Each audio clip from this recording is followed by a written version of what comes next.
Bueno, vamos a continuar con lo que son las reacciones de desplazamiento. Como primer punto vamos a ver el desplazamiento del hidrógeno. Bueno, comenzando con el video podemos observar cómo un pequeño pedazo de sodio es agregado a un recipiente con agua. Esta reacción produce inmediatamente un gas. El gas es el hidrógeno que se ve liberado del agua. Mientras tanto, el sodio reacciona con esta y produce el hidróxido de sodio. El tipo de reacción de desplazamiento es el desplazamiento de hidrógeno, como podemos observar aquí en la imagen. Y como último punto a destacar, tenemos que por cada 2 moles o moléculas de sodio tiene que reaccionar con 2 moléculas de agua para producir 2 moléculas de hidróxido de sodio y el gas que es el hidrógeno. El siguiente tipo de desplazamiento es el desplazamiento de metales. Este se ve definido por la serie de actividad de cada uno de los metales. En el video observamos cómo dentro de este sartén reaccionan 2 compuestos que son el óxido de hierro y el aluminio, lo cual produce una flama y bastante liberación de energía expresada como energía luminosa y calorífica. Esto provoca que el aluminio reemplace al hierro en su compuesto óxido de hierro para formar óxido de aluminio y hierro. De manera teórica se observa que por cada mol o molécula de óxido de hierro se requieren 2 aluminios para que pueda reaccionar y formar el óxido de aluminio más 2 hierros. El último tipo de desplazamiento que vamos a ver es el desplazamiento de halógenos. Aquí podemos ver cómo agregan el cloro, que va a ser el primer reactor, y posteriormente se va a agregar el bromuro de potasio, que es el segundo reactivo. Aquí apreciamos la integración del bromuro de potasio. Esta reacción va a dar como resultado lo que son el cloruro de potasio y el bromuro, que se encuentra en forma diatómica. Como ya mencionamos, este es un desplazamiento de halógenos, ya que el cloro no tiene la capacidad en la serie de actividad de reemplazar al potasio. Por tal razón, sustituye al bromuro, que es un halógeno. Así reaccionan 2 moléculas o moles del bromuro de potasio con una diatómica de cloro para formular el cloruro de potasio y el bromo. El siguiente tipo de reacciones son las reacciones de combustión, exotérmicas y endotérmicas. Las exotérmicas son aquellas que liberan calor, ya que como tal la reacción, si está en estado líquido, pasaría a estado sólido y los alrededores estarían más calientes por la liberación del calor. Ejemplos de estos son la reacción de ácidos y alcalinos, agua y óxido de calcio y la respiración. Tomaremos como ejemplo la respiración. Vemos cómo la glucosa reacciona con el oxígeno para formar lo que es el dióxido de carbono y agua. Esta reacción libera calor, por esta reacción es considerada una reacción exotérmica. Ahora pasaremos con la reacción endodérmica. Esta, al contrario que la exotérmica, toma calor de los alrededores. Por tal, si está en estado líquido, pasará a estado gaseoso. Ese sería un ejemplo. Por lo que los alrededores estarán más fríos. Ahora, algunos ejemplos serían la electrólisis, el ácido acético con el carbonato de sodio y la fotosíntesis. Aquí observamos la reacción de la fotosíntesis, que toma de los alrededores el dióxido de carbono y lo hace reaccionar con agua, produciendo así glucosa y oxígeno. Podemos ver claramente las diferencias entre exodérmico y endotérmico, ya que en el caso de la respiración liberamos una combustión que es el dióxido de carbono. Por el contrario, en la fotosíntesis toma esa combustión del ambiente para producir oxígeno, agua. Esta reacción libera calor, por esta reacción es considerada una reacción exotérmica. Ahora pasaremos con la reacción endodérmica. Esta, al contrario que la exotérmica, toma calor de los alrededores. Por tal, si está en estado líquido, pasará a estado gaseoso. Ese sería un ejemplo. Por lo que los alrededores estarán más fríos. Ahora, algunos ejemplos serían la electrólisis, el ácido acético con el carbonato de sodio y la fotosíntesis. Aquí observamos la reacción de la fotosíntesis, que toma de los alrededores el dióxido de carbono y lo hace reaccionar con agua, produciendo así glucosa y oxígeno. Podemos ver claramente las diferencias entre exodérmico y endotérmico, ya que en el caso de la respiración liberamos una combustión que es el dióxido de carbono. Por el contrario, en la fotosíntesis toma esa combustión del ambiente para producir oxígeno.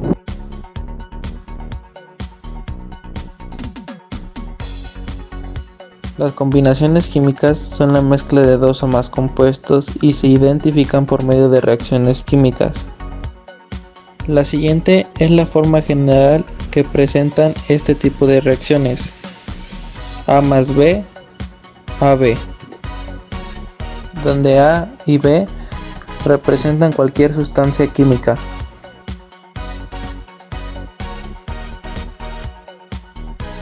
Algunas reacciones se dan al combinar un óxido básico con agua para formar un hidróxido, o al combinar el óxido de un no metal con agua para producir un oxiácido.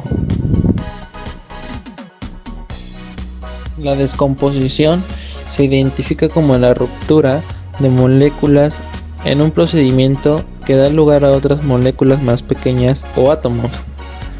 Esta puede producirse de manera espontánea o provocada por ciertos factores externos que promueven la descomposición de la molécula en sustancias de base química más simple.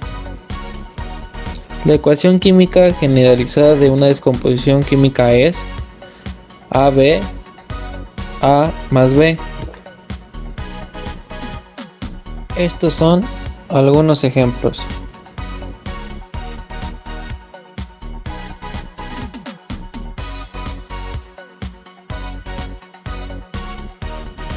Existen varios tipos de reacciones de neutralización, por ejemplo la clásica, la que combinamos un ácido fuerte con una base fuerte. Por ejemplo, la reacción entre el cloruro de hidrógeno y el hidróxido de sodio. Lo que ocurre en esta reacción es que básicamente tenemos la neutralización del hidrógeno que libera el ácido con el ion hidroxilo, que tiene en este caso la base fuerte. Y la sal se produce a partir de la combinación entre el anión que deja el ácido y el catión que libera la base. Por lo tanto, en este caso el resultado de esta reacción va a ser la formación de cloruro de sodio y agua. El pH y la solución resultante es neutro, sin embargo existe un requisito muy importante para que el pH sea neutro, y es que el ácido y la base deben combinarse en proporciones estequiométricas. En el caso particular, reacciones de precipitación ocurren en medio líquido. Se caracteriza por tener como producto una sustancia poco soluble que se deposita como un sólido. Por ejemplo, el yoduro de potasio con el nitrato pumloso se da como producto el nitrato de potasio y el yoduro plumboso, que es la sustancia que se precipita.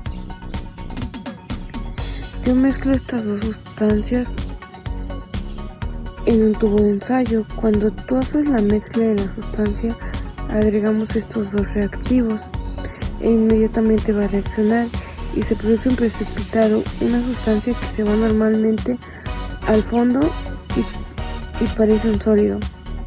Aquí se separa otra parte de la solución. Esa sustancia es la que se precipita, por eso se llama reacciones de precipitado. Es como un sólido que es poco soluble, que no se solubiliza en la solución.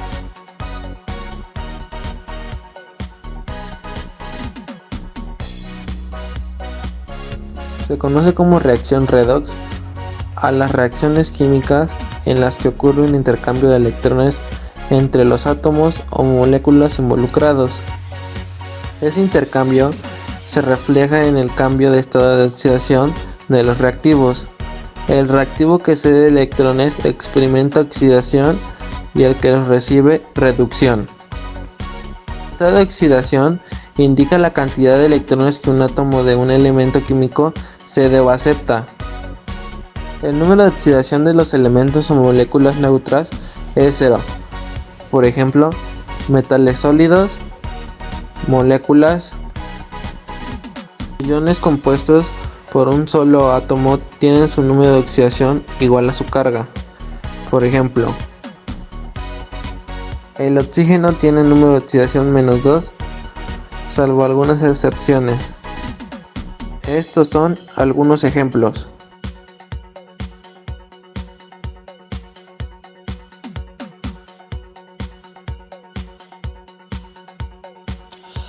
Las reacciones de doble sustitución o de desplazamiento son aquellas en las que dos elementos que se encuentran en compuestos diferentes intercambian sus posiciones formando dos nuevos compuestos según la siguiente fórmula: AB más CD igual a CB más AD, donde los elementos A y C intercambian posiciones.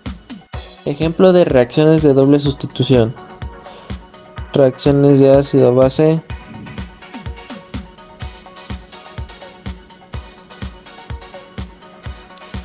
reacciones de precipitación,